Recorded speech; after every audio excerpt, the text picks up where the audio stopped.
Sumatera Utara, selamat siang pemirsa. Sumatera Utara hari ini kembali hadir menjumpai Anda edisi Kamis 14 September 2023. Kali ini bersama saya Nur Hasanah. Beragam informasi terkini seputar Sumatera Utara telah dirangkum tim redaksi kami untuk Anda. Dan berikut informasi selengkapnya.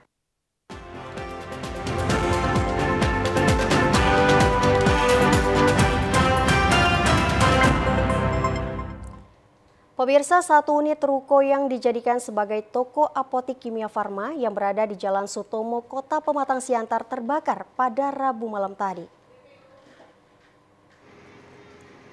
Belum diketahui secara pasti penyebab kebakaran, namun asap tebal hitam terlihat pertama kali keluar dari lubang angin bagian tengah ruangan ruko, yang pada saat peristiwa kebakaran ini posisi apotik telah tutup dan dalam keadaan kosong.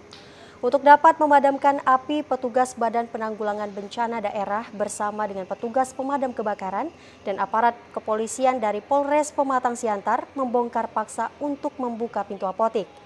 Api baru saja dapat dipadamkan setelah sebanyak 5 unit pemadam kebakaran milik Pemko Pematang Siantar yang dibantu dengan pemadam kebakaran milik Pemkap Simalungun dan pemadam kebakaran milik perusahaan swasta yang ada di Kota Pematang Siantar. Kepala Bidang Pemadam Kebakaran Kabid Damkar Kota Pematang Siantar, Parlaungan Purba mengatakan, pihaknya sempat mengalami kendala untuk proses pemadaman karena pada saat kebakaran, ruko dalam kondisi kosong dan juga terkunci. Sehingga terpaksa harus membongkar pintu ruko agar petugas pemadam kebakaran dapat masuk untuk melakukan pemadaman di dalam gedung. Parlaungan Purba menambahkan tidak banyak barang dan peralatan kesehatan serta obat-obatan yang dapat diselamatkan pada saat kebakaran. Hal ini disebabkan pada saat kebakaran apotik dalam kondisi kosong dan juga terkunci. Kita langsung turun ke lapangan dengan armada penuh. Baru saja saat kita sudah selesai pemadaman dan pendinginan, ya mudah-mudahan nanti kebakaran ini sudah dapat tertanggulangi. Kita dapat hambatan itu soal itu karena memang dari yang pemilik tidak bisa terkonfirmasi, sehingga kita dari pemadam kebakaran disaksikan oleh aparat kepolisian kita membongkar paksa gembok yang untuk kita bisa akses masuk dalam penanggulangan. Karena memang ruangnya sempit dan jalan keluar asap itu memang nggak ada, hanya itu aja gitu, jadi sempit. Artinya jadi kita siram asap itu menyerang kita kembali.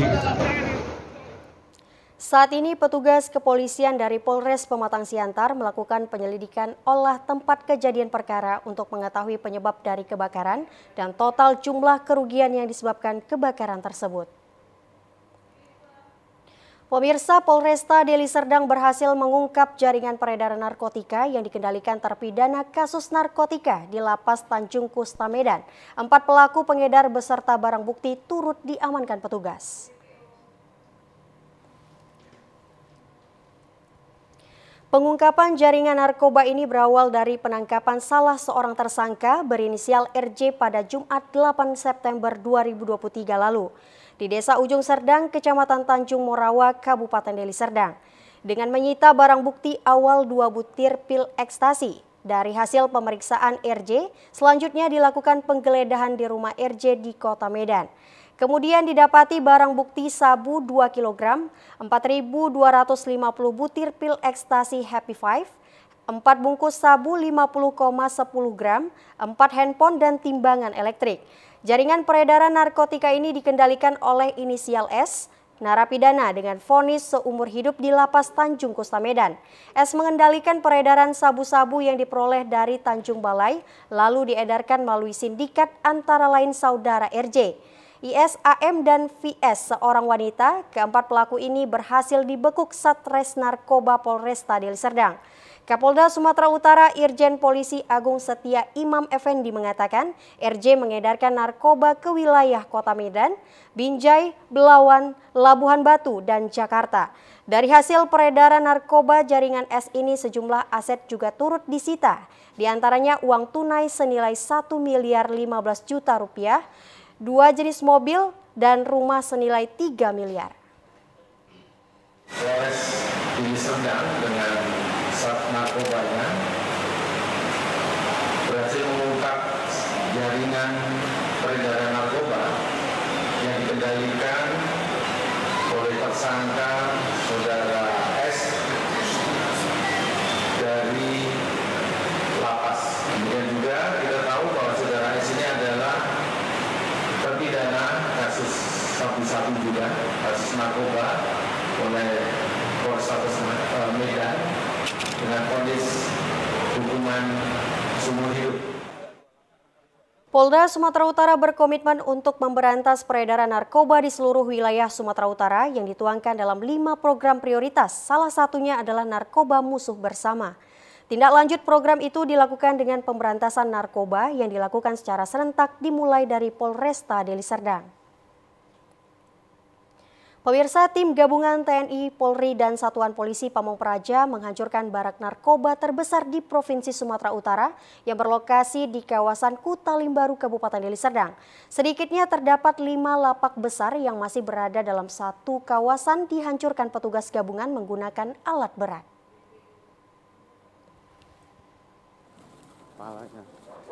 Barak narkoba yang dihancurkan ini berada di Desa Namorambe, Julu, Kabupaten Deli Serdang. Barak narkoba ini berlokasi di tengah perkebunan sawit dan tersebar di beberapa titik dalam satu kawasan. Setiap titik terdapat puluhan lapak atau tempat pemakaian sabu yang biasa digunakan. Selain untuk tempat berpesta narkoba, barak narkoba ini juga kerap digunakan sebagai lokasi perjudian. Saat proses penghancuran barak narkoba, tim gabungan masih menemukan adanya beberapa alat hisap narkoba dan sejumlah senjata tajam. Kasat Narkoba Polrestabes Medan, AKBP John Rakuta Sitepu menyebutkan, meskipun barak-barak narkoba yang ada di kawasan ini sudah dihancurkan, namun proses pengawasan akan tetap dilakukan mengingat penghancuran barak narkoba di kawasan ini sebelumnya pernah dilakukan namun barak baru kembali muncul. Jadi kegiatan ini kami laksanakan bergabung-gabung sama-sama untuk menjawab keresahan dari masyarakat, laporan dari masyarakat maupun hasil penyelidikan kita selama ini. Memang daerah ini termasuk kategori rawan peredaran gelap narkoba dan juga kawasan rawan perjudian. Makanya kita lakukan kegiatan ini. Dengan hasil tadi ada beberapa barang bukti seperti alat pemakaian sabu atau bong yang kami temukan, sisa-sisa pemakaiannya ada beberapa.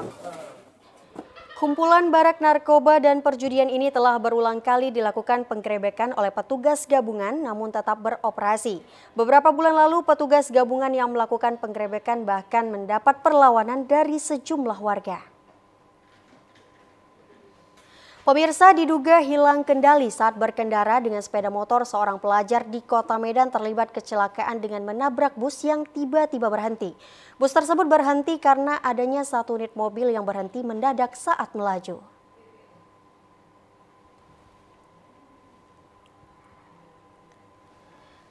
Video amatir merekam kondisi seorang pelajar yang masih menggunakan seragam sekolah, kejang-kejang dan berlumuran darah usai mengalami kecelakaan lalu lintas di Jalan PDAM Tirtana di Medan. Pelajar yang datang dari arah Jalan TB Simatupang ini diduga hilang kendali saat mobil di depannya ngerem mendadak, menyeruduk dan menghantam bagian belakang bus yang ikut berhenti mendadak sehingga sepeda motor korban mengalami kerusakan parah di bagian depan. Warga yang ada di lokasi langsung membantu pelajar yang belum diketahui identitasnya ini dan mengevakuasinya ke rumah sakit terdekat. Salah seorang warga, Muhammad Dipa, mengatakan saat kejadian terdengar dentuman keras dari arah jalan raya. Dan saat dilihat pelajar tersebut sudah tergeletak di pinggir jalan dan berlumuran darah.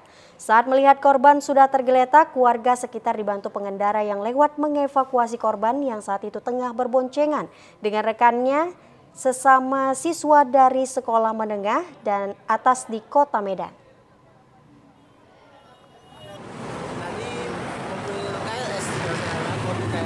Tabrak kereta, ditabrak dari belakang. Dari belakang, yang naik kereta itu anak sekolah ya? Yes. Kayak mana kondisinya? Kondisinya luka-luka berdarah gitu. Berdarah? Di bagian mananya darah? Kurang tahu deh. Muka bukan? Bagian muka lagi. Pas lagi nengok, pas lagi kerja kan kerja gitu. Tiba-tiba udah jatuh. Ada suara dentuman keras itu? Ada. Kasus laka lantas ini kini ditangani oleh unit Lantas Polsek Medan Sunggal. Sepeda motor dan bus yang terlibat kecelakaan dibawa ke Mako Polsek Sunggal untuk pemeriksaan lebih lanjut. Pemirsa, penganiayaan seorang pria paruh baya di Kota Medan, Sumatera Utara terancam menjadi tersangka setelah dilaporkan oleh pelaku yang menyerangnya. Kakek 78 ini bahkan diduga didiskriminasi sehingga penganiayaan dirinya ditangguhkan petugas.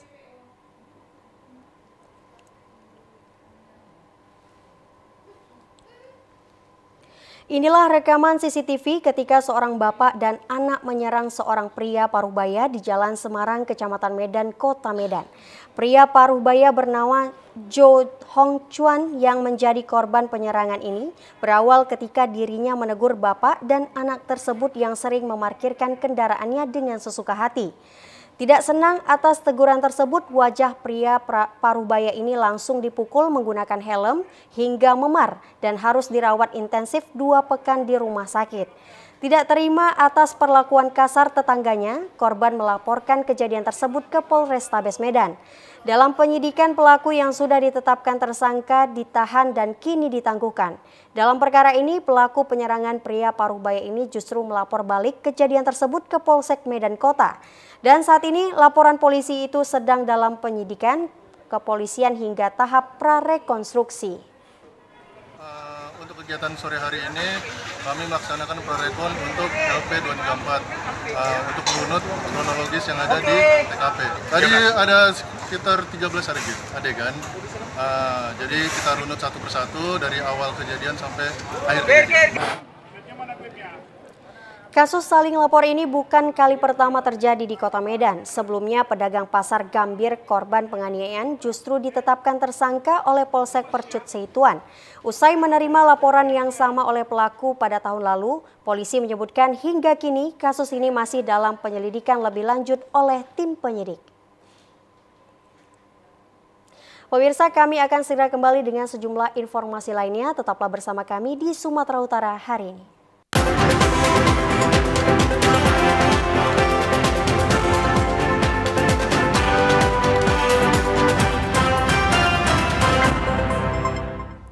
Pemirsa, sosok wanita paruhbaya terkapar di pinggir jalan membuat pengunjung Pasar Lalang Medan Sunggal heboh. Mendapat laporan warga, Polsek Sunggal langsung mengevakuasi wanita paruhbaya tersebut. Wanita paruhbaya terkapar tidak sadarkan diri di Pasar Lalang, Jalan Klambir 5 Medan Sunggal, Sumatera Utara, Rabu sore. Korban bernama Deliana Sitorus yang berumur 53 tahun tersebut saat berjalan di seputaran pasar tradisional Lalang terjatuh hingga tidak sadarkan diri. Peristiwa tersebut membuat warga sekitar terkejut dan langsung mengerumuni wanita paruhbaya itu. Delina Sitorus merupakan warga Jalan Gaperta Medan Helvetia. Ditemukan sudah tidak bernyawa tanpa ada tanda-tanda kekerasan atau tindak kriminal di sekujur tubuhnya. Petugas dari Polsek Sunggal yang tiba di lokasi kejadian langsung melakukan evakuasi terhadap korban. Anggota kelompok Sadar Kamtipmas Bayangkara Resor Medan, Wandi, mengatakan saat dirinya yang sedang melintas di lokasi melihat adanya seorang wanita yang tidak sadarkan diri dan melaporkannya ke Polsek Sunggal. Sedang kebetulan lewat ya termasuk kita patroli. Dan kita temukan adanya kerumunan orang yang melaporkan kepada kita bahwasannya ada seorang ibu yang jatuh di tengah jalan lalu meninggal dunia. Dengan begitu kita langsung mengkoordinasikan ke Polsek Sunggal. Lalu Polsek Sunggal mengirimkan personilnya untuk mengevakuasi korban yang ada di tengah jalan di seputaran Jalan Klambir 5, Kampung Lalang. Nah, kalau menurut kita, Pak, menurut pengetahuan warga yang melihat tadi ya, itu terindikasi, Pak, itu diduga sakit itu, Pak. Dari Kamtipmas Bayangkara Polsek Sunggal menghimbau kepada masyarakat untuk tidak takut melaporkan suatu peristiwa atau kondisi Kamtipmas di lingkungan masing-masing kepada pihak kepolisian. Pemirsa, meski harga gabah mengalami kenaikan, puluhan kilang padi di Panyabungan Mandailing Natal tidak beroperasi karena stokan minim dari para petani.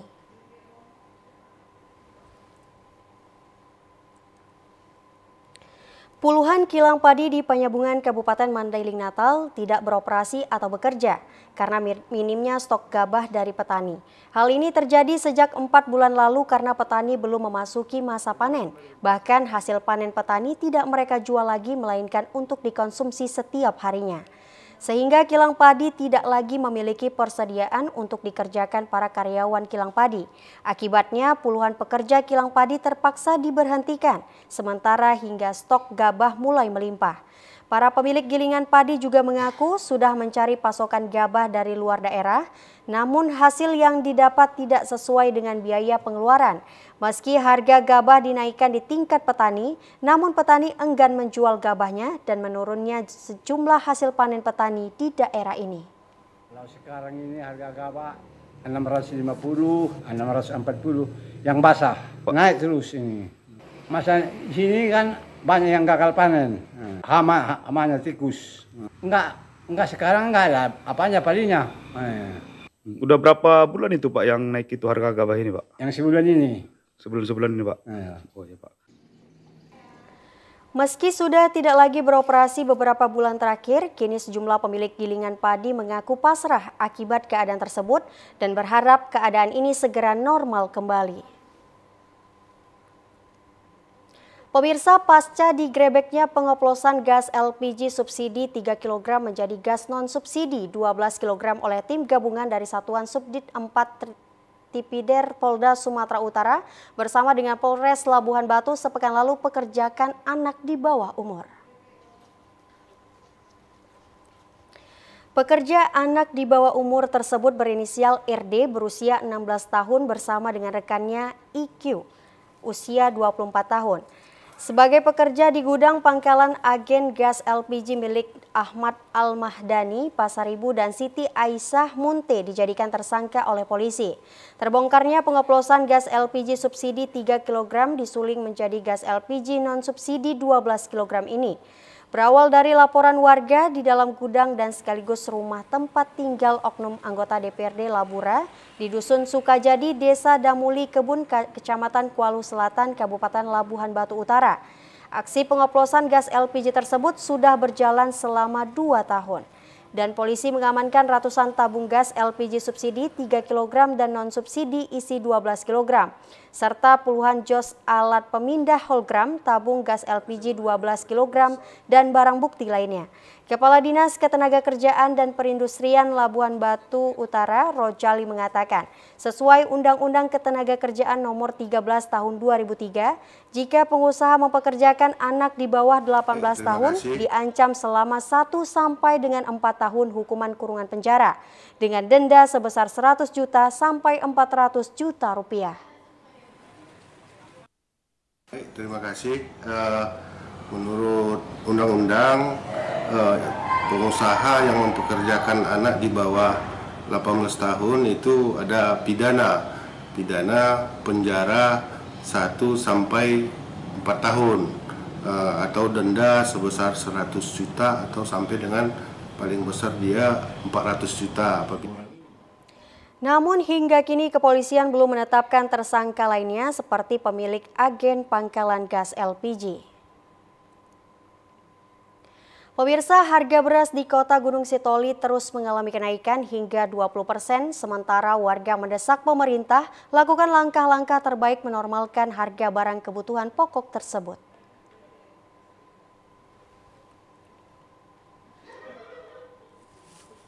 Merata di sejumlah pasar yang ada di wilayah Gunung Sitoli dan Kepulauan Nias terpantau harga beras saat ini cukup tinggi. Berbagai jenis beras seperti premium dengan kualitas sedang dan super mengalami kenaikan capai Rp60.000 lebih dari harga sebelumnya. Oga Mota Duru selaku pedagang mengatakan harga beras isi 30 kg sebelumnya dijual dengan harga Rp350.000, namun dalam kurun 2 minggu terakhir telah berubah harga menjadi Rp365.000 per karungnya. Kenaikan harga yang cukup signifikan ini cukup terasa dampaknya naik terhadap pedagang maupun bagi konsumen. Tetapi interaksi pasar di daerah ini tetap terjalin karena beras merupakan kebutuhan pokok masyarakat yang harus dipenuhi. Nah, transportasinya agak meningkat juga, misalnya barang udah naik dari sana, jadi barangnya nggak susah, apalagi barang sekarang udah nggak begitu kuat daya belinya sekarang di Nias. Itu jenis beras apa saja yang mengalami peningkatan? Semua jenis beras naik dari sebelum harga kalau misalnya dari sebelum harga Pelangi 305.000, sekarang udah 365. Sedangkan bagi warga berperekonomian lemah yang kesulitan memenuhi kebutuhan sehari-hari, keluarga kini mulai mensiasati dengan mengurangi volume pembelian beras karena memikirkan pengadaan jenis kebutuhan lainnya. Naik kali, tapi kami sebelumnya 18.000 per tumba yang biasanya, tapi sekarang udah naik 22 satu tumba. Dari kondisi ini dulu kakak beli sekarung, sekarang dikurangi? Iya dikurangi, karena naik berapa harganya. Kami lah biarlah diturunkan harga barang ini karena kami sangat menderita gitu. Warga kerap melontarkan desakan terhadap pemerintah untuk memberikan pengawasan secara melekat terhadap kondisi pasar yang dinilai tidak sedang baik karena pengaruh kenaikan beras saat ini. Pemirsa, pemerintah Kota Medan mendukung keberadaan organisasi muslimah dalam peningkatan perekonomian masyarakat khususnya wanita muslimah.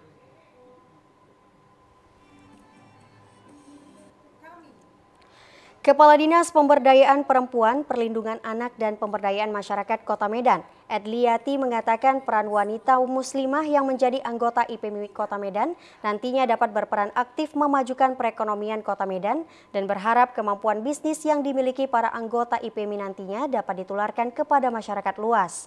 Dalam kesempatan tersebut, Ketua IPMI Medan Sri Anggrieni Nasution meminta agar ke depan kepengurusan IPMI fokus untuk meningkatkan pengetahuan kaum perempuan terkait dengan teknologi informasi. Sebab teknologi saat ini sangat mempengaruhi pola usaha dan juga bisnis. Sama-sama kita harapkan lah ya, sama-sama berkembang kita ya kan, industri besar juga berkembang, UMKM juga besar dan salah satu pelopornya itu adalah IPMI yang dapat mengembangkan UKM ini. Jadi karena kita sadar bahwa UMKM ini adalah penopang perekonomian Kota Medan untuk lebih kuat lagi gitu. Pembinaan terhadap UMKM kita, bagaimana mengembangkan usahanya dan juga bagaimana yang udah berkembang ini tetap bisa naik kelas gitu ya, naik kelas. Jadi artinya naik kelas itu yang selama ini dia memberikan kontribusi di daerah sekitarnya, dia akan bisa lagi lebih ekspor. Itu mudah-mudahan. Ketua IPMI Sumatera Utara Hajah Yulidar Bugis menyampaikan Ikatan Pengusaha Muslimah Indonesia ini orientasinya merupakan untuk pengusaha, baik pemula maupun yang sudah besar. Organisasi ini terbuka untuk umum, baik yang sudah terjun sebagai pengusaha maupun yang baru akan memulai usaha, bahkan sekedar belajar pun juga diperbolehkan. Ditambahkan bagi calon pengusaha juga pihaknya dipersilahkan untuk bergabung dengan IPMI karena ada pelatihan supaya sukses menjadi pengusaha. Pihaknya juga menjalin kerjasama dengan dinas dan instansi terkait. Kepada pengurus IPMI Kota Medan yang dilantik merupakan pengurus daerah Ikatan Pengusaha Muslimah Indonesia IPMI Kota Medan dan pengurus cabang IPMI sekecamatan Kota Medan periode 2023-2028 dapat menjalankan tugas dengan baik dan berharap di bawah pengurus yang baru dilantik ini IPMI bisa maju lebih pesat, berjaya dan bisa membawa pengusaha muslimah menjadi lebih baik lagi, terutama untuk menjadi motor penggerak untuk membina, merangkul, dan memasarkan produk-produk UMKM di Medan. Hari ini kita telah melakukan pelantikan IPMI Kota Medan dan 21 kecamatan di seluruh Kota Medan. Ya, harapan saya selaku Ketua Wilayah Sumatera Utara berharap IPMI Medan akan semakin maju dari periode-periode yang sebelumnya. Ya, jadi IPMI Medan bisa merangkul seluruh UMKM yang ada di Kota Medan yang pasti harus bersinergi dengan pemerintah di Kota Medan sehingga dapat IPMI Kota Medan, IPMI Kecamatan semakin maju, ibu-ibunya terutama program-programnya dan juga produk-produk unggulan masing-masing kecamatan dan Kota Medan. Pemirsa, anak usia dini PAUD bersama dengan Dinas Pendidikan Kabupaten Labuhan Batu mendukung penuh gerakan program transisi PAUD untuk mendapatkan situasi menyenangkan di tingkat sekolah dasar bertempat di Aula Dinas Pendidikan Kabupaten Labuhan Batu.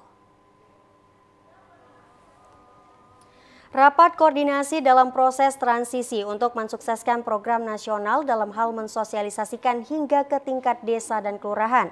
Dinas Pendidikan Kabupaten Labuhan Batu akan menggaungkan proses pendidikan anak usia dini memasuki tingkat sekolah dasar menjadikan hal yang menyenangkan saat masuk sekolah. Hal ini menjadikan prioritas pada program Dinas Pendidikan Kabupaten Labuhan Batu bersama dengan Bunda PAUD Kabupaten dengan menggandeng kemitraan bersama dengan orang tua untuk menciptakan transisi pendidikan dari PAUD menuju masuk sekolah dasar. Pada proses ini, anak-anak tidak difokuskan untuk fokus belajar, melainkan belajar sambil bermain untuk menciptakan suasana sekolah merupakan tempat yang menyenangkan. Ketua Pokja Bunda PAUD Kabupaten Labuhan Batu, Nurle Haritonga menjelaskan, dalam hal ini Bunda PAUD mengadopsi transisi PAUD ke SD menjadikan hal yang menyenangkan untuk disosialisasikan dari tingkat kabupaten hingga ke tingkat desa dan kelurahan. Pihaknya memastikan transisi dari PAUD ke SD ini bisa tersampaikan hingga ke pelosok-pelosok desa.